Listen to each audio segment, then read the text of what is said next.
안녕하십니까. 금요일 JTB 뉴스입니다.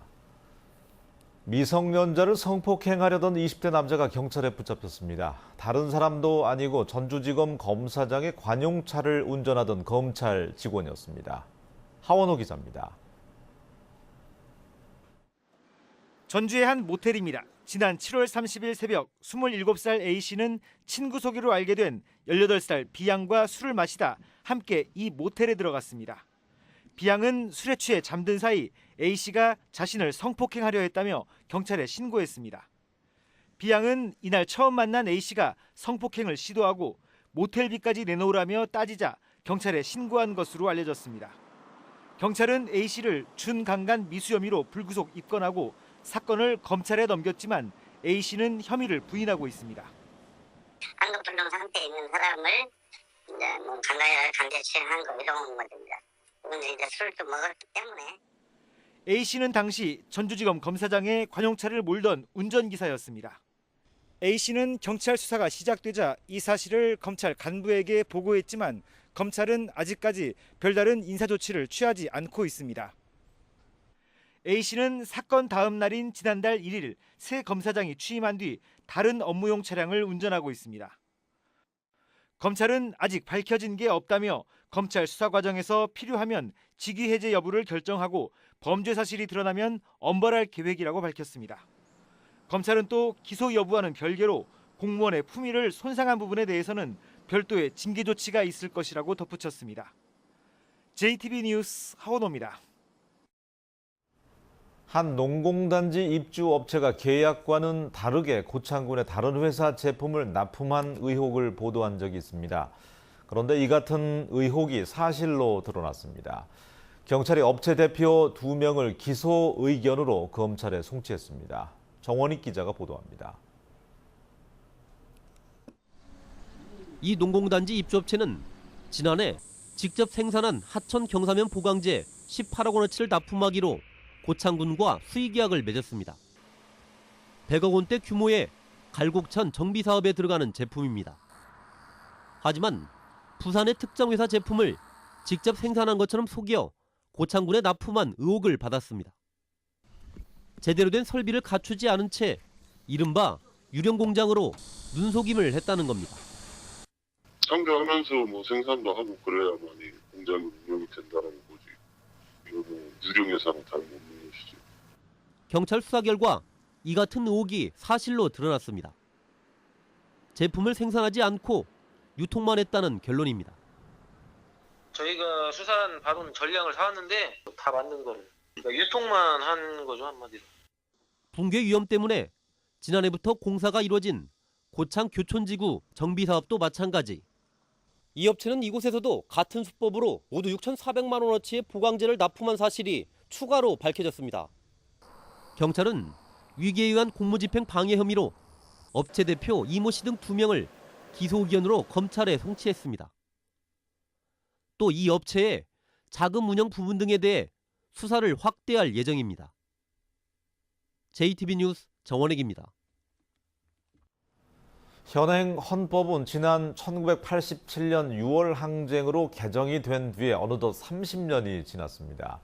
정치권은 시대상에 맞게 헌법을 고치자며 국회 헌법 개정 특위를 운영하고 있는데요.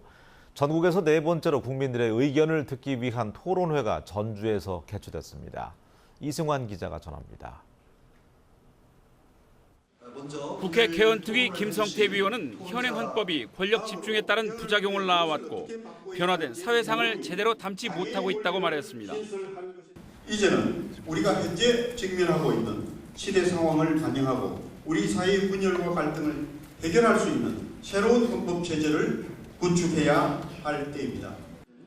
전문가 지정 토론에서는 한국 정치의 수많은 문제를 해결하려면 무엇보다 정당의 민주화와 선거 제도에 대한 개혁을 헌법에 담아내야 한다는 의견이 나왔습니다.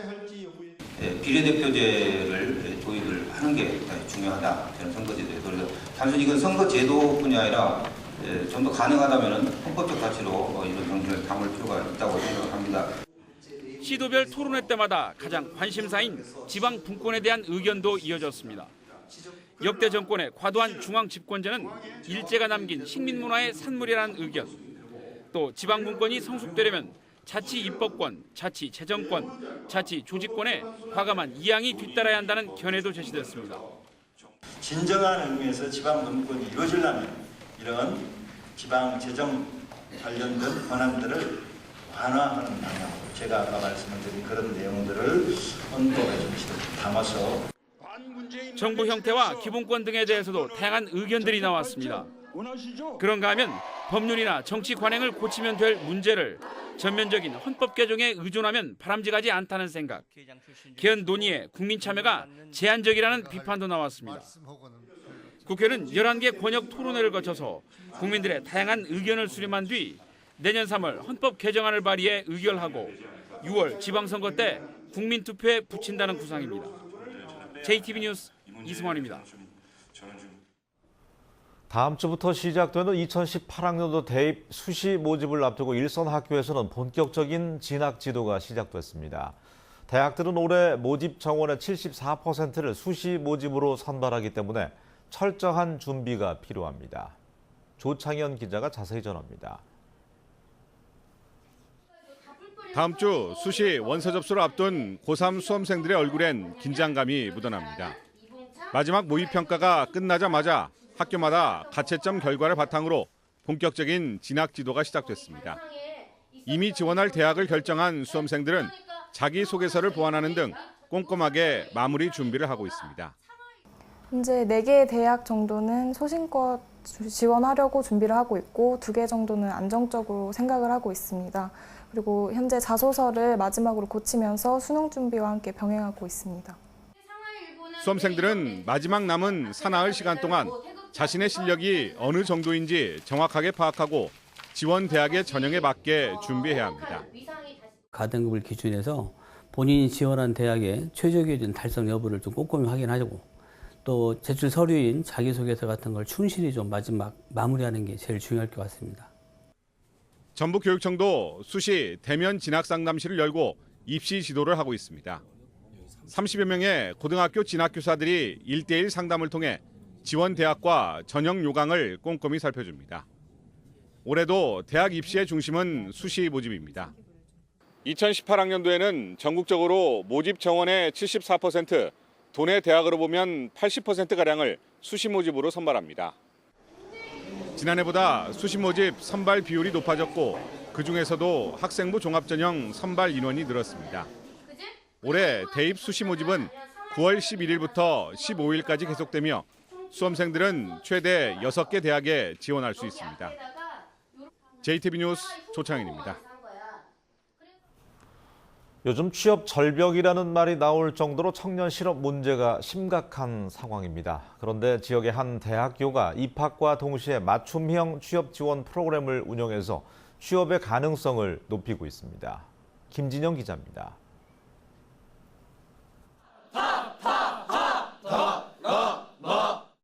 발음 연습에 여념이 없는 대학생들, 생각보다 쉽지 않습니다. 이번에는 자기소개 시간.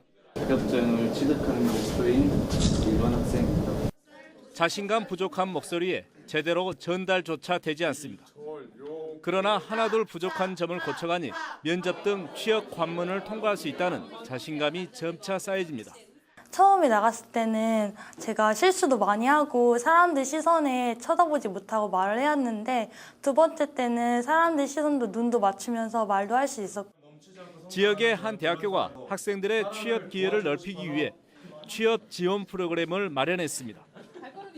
입학과 동시에 진로 심리 검사와 전문가 상담 등을 거쳐 프로그램을 짜 취업을 앞둔 학생뿐만 아니라 저학년 학생까지 참여토록 했습니다. 저는 먼저 견문을 좀 넓히고 싶었어요. 그래서 경험이 많아야지 다른 일을 할 때 접할 때 남들보다 앞서간다고 생각해서 이렇게 지원하게 됐습니다. 대학교 측은 모든 학생들이 취업에 미리 대비하면 취업 경쟁력을 더 높일 수 있을 것으로 기대하고 있습니다. 산업체 현장을 분석해서 산업체에서 요구하는 프로그램을, 커리큘럼을 산업체 현장에 계신 분들하고 같이 프로그램을 같이 짭니다. 한 발 앞선 취업 지원 프로그램이 취업 절벽을 극복하는 돌파구가 될지 관심이 모아지고 있습니다. JTB 뉴스 김진영입니다. 남원시가 마을 유래판을 설치해서 애향심을 높이고 있습니다. 완주군의 복합문화공간 누에가 좋은 평가를 받자 이를 배우려는 자치단체의 발길이 이어지고 있습니다. 주혜인 기자입니다. 남원시가 농경문화로 형성된 79개 자연마을에 마을 유래판을 설치했습니다. 마을 유래판은 집성촌을 이룬 역사와 조상들이 정착한 경위를 담고 있어서 청소년들의 애향심을 높이는 데 크게 기여할 것으로 보입니다. 마을 자체를, 즉 소규모 자원을 관광 자원화할 수 있는 초석을 깐다는 의미를 갖고 있고, 또 이분들의 사는 모습, 즉 생거 환경을 마케팅 재료로 쓴다는 데 의미가 있습니다. 완주군이 옛 잠입시험장 단지에 조성한 복합문화공간 누에가 성공적인 문화재생 사업으로 평가받고 있습니다. 서울시청과 동해시청 관계자들은 완주군 복합문화지구 누에를 방문해 주민들과 함께하는 문화재생 사업의 성공 가능성을 공유했습니다. 복합문화지구 누에가 지역 주민 모두가 문화예술을 즐길 수 있는 중추적 공간이 될 수 있도록 벤치마킹을 촉진하고 주민 공동체와도 지속적인 협력 체계를 유지해 나가겠습니다. 임실군이 오는 11일부터 18일까지 하반기 1차 찾아가는 이동 건강검진을 실시합니다. 의료보험 지역가입자 가운데 만 40세 이상 홀수년도 출생자와 직장가입자를 대상으로 흉부 방사선과 혈액 소변 검사는 물론 위암과 간암을 비롯한 국가 암검진도 함께 이루어집니다. JTB 뉴스 주혜인입니다. 익산 국가식품 클러스터 입주 기업이 원료 등으로 사용하는 농산물을 전북산으로 공급하는 방안이 추진됩니다. 전라북도는 국가식품 클러스터 지원센터에서 입주 기업의 수요를 접수하면 농산물 통합 마케팅 조직을 활용해서 전북산 농산물을 공급하기로 했습니다. 전라북도는 농산물 공급 체계를 체계적으로 갖추면 입주 기업은 신선한 농산물을 공급받고 농가에서는 안정적인 판로를 확보하게 될 것으로 기대했습니다. 전주산업단지와 팔복동 철길 주변을 흐르는 금하천이 생태하천으로 정비됩니다. 전주시는 오는 11월부터 내후년까지 160억 원을 들여서 물이 마른 하천에 유지용수를 확보해서 수질을 개선하고 다리를 새로 놓기로 했습니다.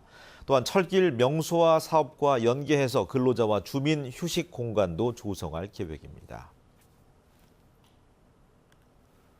전북혁신도시로 이전한 공공기관들이 오는 13일에 전북대학교에서 채용설명회를 엽니다.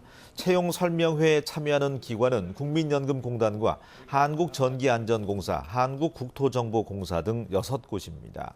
이들 기관은 설명회를 통해서 채용 요강 등을 소개하고 상담 부스를 운영합니다. 날씨입니다. 오늘은 대체로 맑은 날씨가 이어지고 있습니다. 낮 최고 기온은 전주와 익산이 28도, 남원은 29도 안팎까지 오르는 등 어제와 비슷하거나 조금 높겠습니다. 주말인 내일도 쾌청한 날씨가 계속되겠습니다. 다만 아침 저녁으로 일교차가 10도에서 15도 가까이 크게 벌어지는 만큼 건강관리에 유의가 필요합니다. 전주기상지청은 모레 밤부터 다음 주 월요일까지 한 차례 비가 내린 뒤에 맑은 날이 이어질 것으로 내다봤습니다.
뉴스를 마칩니다. 고맙습니다.